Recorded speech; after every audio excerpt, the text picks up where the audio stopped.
আসসালামু আলাইকুম সম্মানিত দর্শক শ্রোতাবৃন্দ, আপনাদেরকে স্বাগত জানাচ্ছি নতুন একটি বিষয়ে আলোচনা করার জন্য। আজকে যে বিষয়টি নিয়ে আপনাদের সামনে হাজির হয়েছে আলোচনার জন্য, তার শিরোনাম হচ্ছে চীন যুক্তরাষ্ট্র দ্বন্দ্ব, বিশ্ব ব্যবস্থার ভবিষ্যৎ।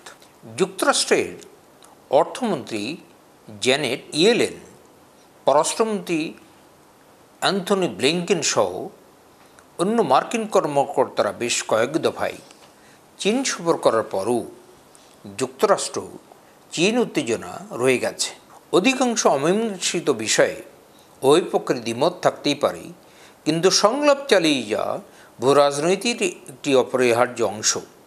গত বছর যুক্তরাষ্ট্রের উপরের সারির রাজনীতিবিদদের তাইওয়ান সফর এবং যুক্তরাষ্ট্রের আকাশ থেকে চীনা গোয়েন্দা বেলুন ভূপাতিত করার ঘটনার পর দুই দেশের মধ্যে যে যোগাযোগ বিচ্ছিন্নতা তৈরি করেছিল, তা কূটনীতির ক্ষেত্রে বিপজ্জনক অস্থিতিশীলতা তৈরি করেছিল। কারণ যখন দুটি বিবদমান পক্ষ নিজেদের মধ্যে আলাপ আলোচনা বন্ধ করে দেয়, তখন সংঘাতের ঝুঁকি বেড়ে যায়। কিন্তু 2024 সালের মাঝামাঝিতে এসে সম্পর্কের গভীর চির ছড়ায়ের ক্ষেত্রে সংলাপের অক্ষমতা প্রমাণিত হচ্ছে।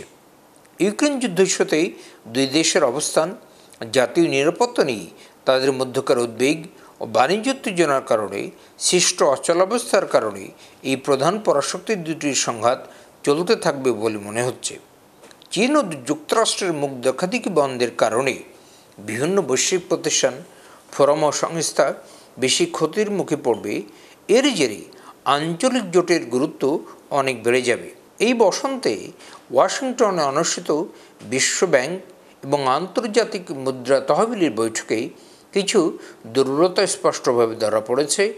বৈঠক শেষে সাধারণত বিবৃতি জারি করা হয়, কিন্তু এবারের বৈঠক শেষে international monetary and financial committee তা জারি করেনি।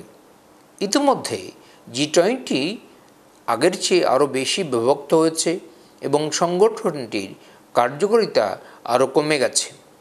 2008 ও 2009 সালে বৈশ্বিক মহানন্দর পর G20 যেভাবে দ্রুত গতিতে একটি সমন্বিত প্রক্রিয়ার পরিস্থিতি মোকাবিলা করতে মাঠে নেমেছিল, এখনকার মন্দাবস্থা মোকাবিলা ও সাধারণ লক্ষ্য অর্জনে তাদের মধ্যে সে ধরনের তাগিদ দেখা যাচ্ছে না। এটা ঠিক যে G20 এখনও বার্ষিক শীর্ষ সম্মেলন করছে এবং প্রযুক্তিগত বিশেষজ্ঞরা কিছু ক্ষেত্রে অগ্রগতি অর্জনও করেছেন, কিন্তু 2014 সালে রাশিয়া ক্রিমিয়া দখল করে নেওয়ার পর গ্রুপটি যে ফাটল দিয়েছিল, পরবর্তী সময়ে সে ফাটল আরও গভীর হয়েছে।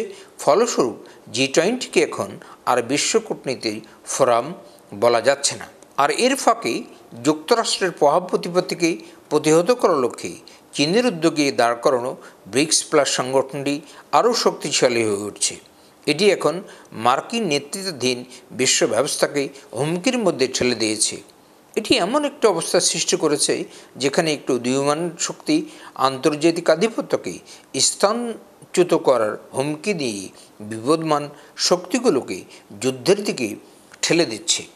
প্রথমে ব্রাজিল, রাশিয়া, ভারত, চীন ও দক্ষিণ আফ্রিকা নিয়ে ব্রিক্স গঠিত হলেও চীনের উদ্যোগে এই গ্রুপে এখন মিশর, ইথিওপিয়া, সৌদি আরব, ইরান ও সংযুক্ত আরব আমিরাতকে যুক্ত করা হয়েছে। এর মাধ্যমে চীন মূলত বৈশ্বিকে দক্ষিণে এমন একটি বিকল্প বা বিশ্ব ব্যবস্থা গড়ে তোলার চেষ্টা করছে, যা পশ্চিমাদের বিশ্ব ব্যবস্থাকে মোকাবিলা করতে সক্ষম একটি রাজনৈতিক, অর্থনৈতিক ও কূটনৈতিকভাবে শক্তিশালী ব্যবস্থা হিসেবে কাজ করবে। 2024 সালে সে দেখা যাচ্ছে ব্রিক্স প্লাসের দেশগুলোর হাতে বিশ্বব্যাপী জিডিপির 70% মালিকানা আছে।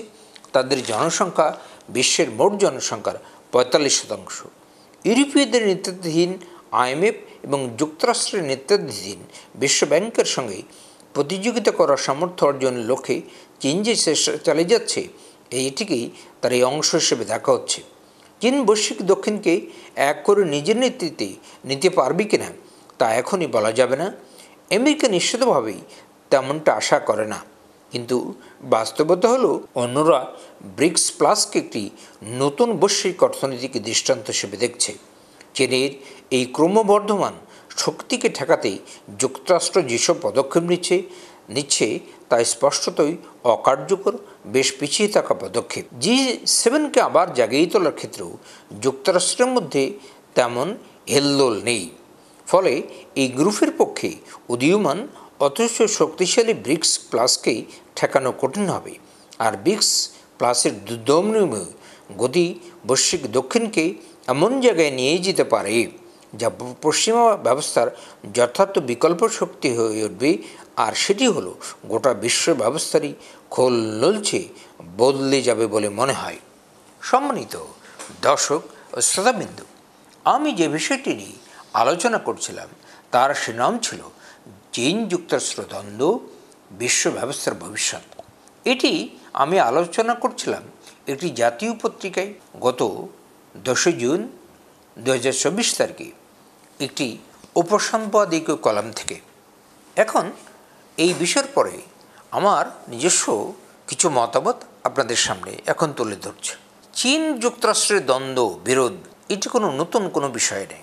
আমরা দীর্ঘদিন ধরে লক্ষ্য করছি আমেরিকার সাথে পশ্চিমা দেশগুলো, বিশেষ করে ইউরোপিয়ান ইউনিয়ন, তার সাথে অস্ট্রেলিয়া, কানাডা আর দক্ষিণ এশিয়ার ভিতরে সবথেকে একটি বড় রাষ্ট্র ভারত সবসময় আমেরিকার সাথে আছে। কিন্তু চীনও দিনের পর দিন, বছরের পর বছর ধরে তার যে অর্থনৈতিক শক্তি এবং সামরিক শক্তি নিয়ে সামনের দিকে এগুচ্ছে। এবং সাম্প্রতিককালে চীন বেশ কয়েকটি শক্তিশালী অর্থনৈতিক দেশ তাদের নিয়ে যে ব্রিক্স গঠন করেছে, সেই দেশগুলো মিলে চীন চাচ্ছে যে একটি বিশ্ব ব্যবস্থায় আমেরিকার একটি বিকল্প দাঁড় করাতে। বিশ্ব ব্যাংক এবং IMF মোটামুটিভাবে আমেরিকা এবং আমেরিকাকে যেসব দেশগুলো সমর্থন করে, এই বিশ্বব্যাংক এবং IMF নেতৃত্ব মূলত আমেরিকার হাতেই।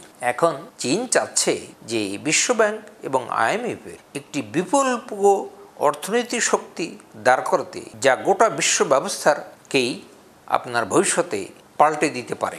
এবং আমার কাছে যেটা মনে হচ্ছে যে ব্রিক্স প্লাস, এটি তো আগে যেসব দেশগুলোর জোট ছিল, এখন তো আরও অনেকগুলো দেশ এর সাথে যোগ হচ্ছে। এবং আমেরিকা এবং আমেরিকার সাথে যারা আছে সেই সব জোট অদূর ভবিষ্যতে সারা বিশ্ব ব্যবস্থাকে যেভাবে তারা নেতৃত্ব দিচ্ছিল, আমার মনে হয় যে চীনের বিকল্প একটি যে বিশ্ব ব্যবস্থাকে পরিবর্তন করার জন্য যে ব্রিক্স দাঁড় করিয়েছে এবং আমেরিকার অর্থনৈতিক এবং তার যে সামরিক শক্তি এবং তাদেরকে যারা সমর্থন করে, এইসব দেশগুলো মিলে অদূর ভবিষ্যতে হয়তো আমেরিকা এবং তাদের জোটকে নেতৃত্বকে এটা যে কোনো সময় এটাকে চ্যালেঞ্জের সম্মুখীন করতে পারে। তো যাই হোক, আমি আমার বক্তব্য দীর্ঘায়িত করতে চাই না, কিন্তু আমেরিকা এবং চীনের যে দ্বন্দ্ব বা বিরোধ, এই বিরোধ যেন গোটা বিশ্ব ব্যবস্থাকে হুমকির মধ্যে ফেলে না দেয়, গোটা পৃথিবীর মানুষকে যেন যুদ্ধ, আতঙ্ক এবং অর্থনৈতিক বিপর্যয়ের মুখে ঠেলে না দেয়, সে ব্যাপারে আন্তর্জাতিকভাবে যারা সারা পৃথিবীর নেতৃত্ব নিয়ে, পরাশক্তিগুলোর নেতৃত্ব নিয়ে যারা কাজ করে, এবং আমেরিকা, চীন, রাশিয়া, ভারত, এইসব দেশগুলো যে তাদের পারস্পরিক দ্বন্দ্ব বিরোধ বিভিন্ন সময় লেগেই থাকে, এইসব ব্যাপারে তাদেরকে খুব সতর্ক থাকতে হবে এই ভেবে যে গোটা পৃথিবীর অর্থনীতি, গোটা পৃথিবীর ভবিষ্যৎ যেন এই তাদের ভিতরকার দ্বন্দ্ব এই পৃথিবীর মানুষকে, ভবিষ্যৎকে অন্ধকারাচ্ছন্ন না করে তোলে। কোনো অবস্থাতেই যেন তৃতীয় বিশ্বযুদ্ধের দিকে এই গোটা পৃথিবীকে ঠেলে না দেয়, সেই ব্যাপারে সারা পৃথিবীর নেতৃত্বকে আমি অনুরোধ জানাব যে কোনো অবস্থাতেই আমরা এই সারা পৃথিবীর মানুষকে আতঙ্কগ্রস্ত করে তুলতে পারি না। আমরা চাই যে বিশ্ব ব্যবস্থা এবং গোটা পৃথিবীর মানুষ শান্তিতে থাকুক, সুখে থাকুক, এই প্রত্যাশা করেই আজকের আলোচনাটি আমি এখানে শেষ করতে যাচ্ছি। আপনাদেরকে অসংখ্য ধন্যবাদ।